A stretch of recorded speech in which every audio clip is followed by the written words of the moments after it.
문재인의 선의가 대한민국 하층민들을 불구덩으로 내몰고 있다. 이런 얘기를 좀 하려고요. 여러분, 불법 대부 업체가 지금 기승을 부리고 있습니다. 지금 불법 대부 업체가 기승을 부리고 있는데 이거 좀 조치가 필요한 상황으로 보여요. 2021년 7월에 문재인 정부는 법정 최고 금리를 24%에서 20%로 낮췄습니다. 자, 여러분, 이러면 좋기만 하느냐? 그게 아니에요. 이렇게 되자 무슨 문제가 발생을 했냐면 러시앤 캐시가 사업을 접습니다. 러시앤 캐시가 여러분 사업을 접어요. 이게 보세요. 작년 2022년 작년 한 해는 미 연준의 자이언트 스텝으로 금리가 오르면서 주식 시장이고 뭐 주택 시장이고 다 꼬꾸라진 2022년인데요. 러시앤 캐시 같은 대부 업체의 자금 조달 비용이 급증했습니다. 그러니까 대부 업체들은 자금 조달 이자율이 7%가 넘어서 8%까지 넘어가고 있고 이런 일이 벌어진 거예요. 그러니까 대부 업체들도 돈 빌려와서 돈 빌려주는 거거든요. 그러니까 7%의 돈 빌려와서 20%를 빌려줘서 13% 마진을 먹는 게 대부 업체들의 기본적인 비즈니스 모델인데 그 이자율이 쭉쭉쭉 늘어서 4.5% 이런 거에서 7%, 8%까지 늘고 거기다가 연체가 늘어나고 있다. 여기서 이제 대부업체 이용 고객들의 특징이 다중채무자라는 거예요. 맨 처음에 대부업체로 오는 게 아니라 제1금융, 제2금융을 거쳐 대부업체로 와서 다중채무자 비율이 어느 정도다? 80% 이상이 다중채무자 이런 상태예요. 대출 이자가 오르니까 은행 대출 그거 먼저 이자 내고 또 그 다음 대출 이렇게 되면서 대부업체 돈을 못 갚는 사태가 속출하는 거예요 지금. 그래서 대부업체의 대손 비용이 이렇게 대출했다가 손실당한 비용이 전체 빌려준 거에서 8에서 10%가 넘어가니까 어떻게 되는 거냐면 8에서 10%가 비용으로 까이고 이자로 8% 까이고 그 다음에 광고비가 한 3% 등대요. 그리고 영업비용이 들죠. 그러니까 적자가 나는 거예요. 대출 손실이 떼먹히는 돈이 10% 정도를 육박하고 자금 조달 비용이 8%를 넘어가고 홍보비가 3%가 넘어가면 벌써 21%죠. 영업비용은 직원들 보너스 주고 뭐 너가 몇 건 해왔으니까 뭐 이건 엄두도 못 낸 상황. 그래서 만약에 이게 이제 자기 자본 조달한 돈이 아니라 자기 자본으로 이렇게 대출해주는 비율이 높으면 그래도 조금 버틸만 하겠지만 그렇지 못한 대부업체들이 셔터문을 닫는 거죠. 신규 대출을 멈추고 기존 대출 나간 것만 추심만 하고 있는 거 이런 식으로 되면서 대부업체들이 줄줄이 신규 대출을 멈추고 업계 1위 러시앤 캐시까지 사업을 철수를 한다 선언을 해버리니 그러니 대한민국 최하층민들이 돈을 빌릴 데가 없고 불법 대부업이 판을 친다는 겁니다. 네. 그래서 이게 우리가 있잖아요. 우리가 법정 최고 이자율이 생긴 게 2002년 10월에 생깁니다. 대부업법이 제정되면서 IMF 터지고 나서 난리가 난 다음에 IMF 터지고 나서 법정 최고 이자율을 뭉개버리거든요. 2부 이자 이렇게 있다가 그걸 아예 그 법정 최고 이자율이란 게 없어졌다가 2002년 10월에 66%의 법정 최고 이자율이라는 개념이 생겼어요. 대부업법이 생기면서 2002년입니다, 여러분. 66%. 그리고 그게 너무 당연히 높죠. 66%는. 그게 낮아져서 2021년에 21%로 낮춰지게 됩니다. 그리고 이제 사고가 터지기 시작하는 거예요. 이 대부업이 20%로는 장사 못하겠다고 장사를 접는데 그러고 났더니 사회 취약계층이 돈을 빌릴 데가 없는 거예요. 50만 원이 없어서 지금 생계를 유지 못한다. 100만 원이 없어서 지금 이런다. 이런 사람들이 불법 대부업에 대출을 받는데 그 불법 대부업이 신종 담보를 잡기 시작합니다. 신종 담보가 여러분 너무 잔인해요. 바로 지인들의 연락처와 알몸 사진을 받습니다. 그래서 너 이 돈 못 갚으면 알몸 사진 돌린다. 너 연락처 받은 그 지인들 단톡방에 초대해서 거기다 네 알몸 사진 돌려버린다. 이러는 거예요. 너가 네 지인들의 그 개인 정보를 나한테 준 것도 그것도 너 그 개인정보법 위반이야 이렇게 협박을 하면서 그 사람들한테 다 네 알몸 뿌릴 건데 괜찮겠냐? 이게 여러분 담보예요. 이게 담보입니다.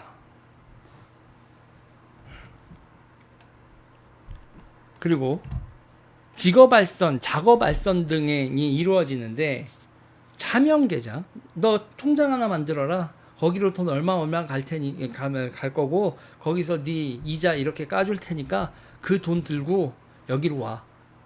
너 알지? 우리말 안 들으면 네 알몸 사진 친구들한테 다 퍼지는 거. 이런 식으로 자금 은닉, 그러니까 우리가 노세라고 하죠. 차명계좌 자금 은닉 자금 세탁 이런 것들을 사람들한테 시킨다는 거예요. 그런데 이런 걸 여러분 있잖아요.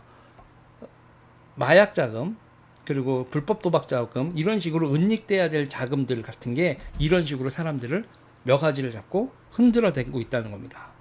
대한민국의 온라인 개토가 또 한 번 확장일로로 가게 된다. 제가 맨날 유재일 표현이죠. 온라인 개토.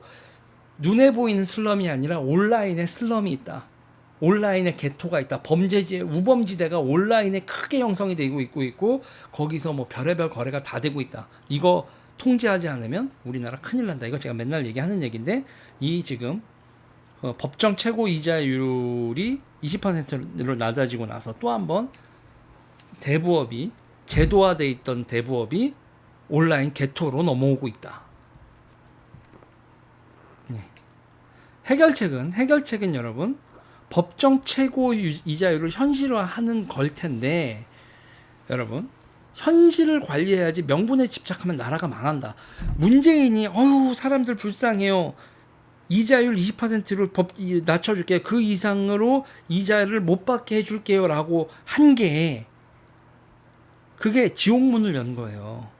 문재인의 정치 이자율을 20%로 낮춘 정치가 선이라고 우리가 다 해석이 되지만 지옥문을 연 거라고요. 24% 법정 최고 이자율을 유지를 했으면 그나마 대부업체들이 이렇게 철수를 하진 않고 그리고 이제 보세요. 이 대부업체들이 철수하니까 불법 업체들은 그 불법으로 인한 비용까지 돈 빌리는 사람들한테 점가하잖아요. 여러분 24%의 법정 이자율로 제도권 안에서 영업을 하는 러시앤 캐시가 더 안전하겠어요? 불법 위험까지 그 비용까지 사람들한테 전가하고 별의별 잡일까지 다 시키는 얘네들이 더 위험하겠어요. 근데 어떤 정치인이 총선을 앞두고 24% 법정 최고 이자율을 회복하자 또는 대부업계와 공청회를 열고 영업 가능한 이자율이 27%로 가면 27%까지는 이자율을 올려야 대부업이 산다라는 얘기를 누가 할 수 있겠어요? 자, 그리고 이거에 대해서도 정치 과잉의 문제가 있어요. 법정 최고 이자율은요. 기준 금리에 따라 연동이 돼야 돼요. 그렇죠? 이자가 올라갔는데 법정 최고 이자율을 묶어놓으면 대부업이 붕괴하면 우리 사회의 어두운 구석에서 진짜 어두운 일이 벌어질 수 있다라는 걸 생각을 하고 이거는 법정 최고 이자율을 의회가 딱 찍어서 결정을 해놓는 게 아니라 가이드라인을 정하고 플러스 마이너스 몇 %로 해놔야 돼요. 그게 의회가 할 일입니다. 그럼 플러스 마이너스 지금 상황은 기준금리가 오르고 대부업들이 이러니까 이자율을 조금 올리겠소. 이거는 지금 이자가 떨어지고 있는데 당신들이 폭리를 취하고 있어. 기준금리를 낮추겠소. 이거는 행정부가 상황을 파악하며 탄력적으로 대응을 해야 될 일을 의회가 몇 %라고 딱 박아버리면 이러면 운영이 명분만 있고 상황 적응 능력이 상실되죠. 이건 의회 정치의 과잉 그리고 무책임한 금융강독기관들도 마음 편해요. 의회에서 이렇게 법으로 정해져 있는데 우리가 뭐예요? 이렇게 되면 결국 어떻게 되냐? 서민들을 정글로 내몰게 되죠. 이제라도 법정 최고 이자율을 기준금리에 탄력적으로 연동하는 제도를 만들어야 되고 지금 발생하는 대부업의 붕괴와 그리고 불법 대부업 그리고 온라인 개토의 확장 이거를 통제하는 어떤 조치가 취해져야 될 텐데 한국 정치는 이걸 취할 수 있는 상황은 아니라고 봅니다.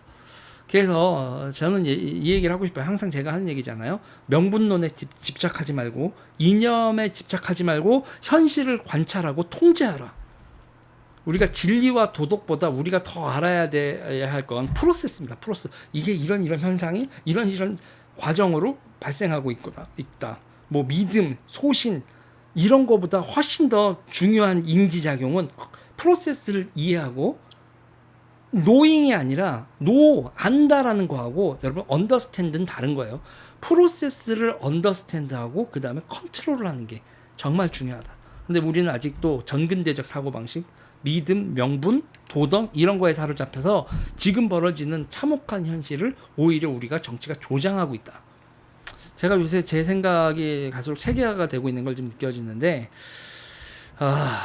여러분들 이 사태를 보는 저의 현실론 여러분들의 생각은 어떤지 궁금합니다. 제가 다시 말씀드리지만 법정 최고 금리를 20%로 낮춘 건 2021년 7월 문재인 정부와 민주당이고요. 그렇게 낮춘 행동 자체가 걔네들의 선의였을지 모르지만 이 경우가 아주 정확하게 문재인의 선의가 좋은 의지가 지옥불을 여는 이런 좌파들의 무지몽매함이 세상을 엉망진창으로 난민식 국가가 탄생하는 그런 전형적인 케이스죠.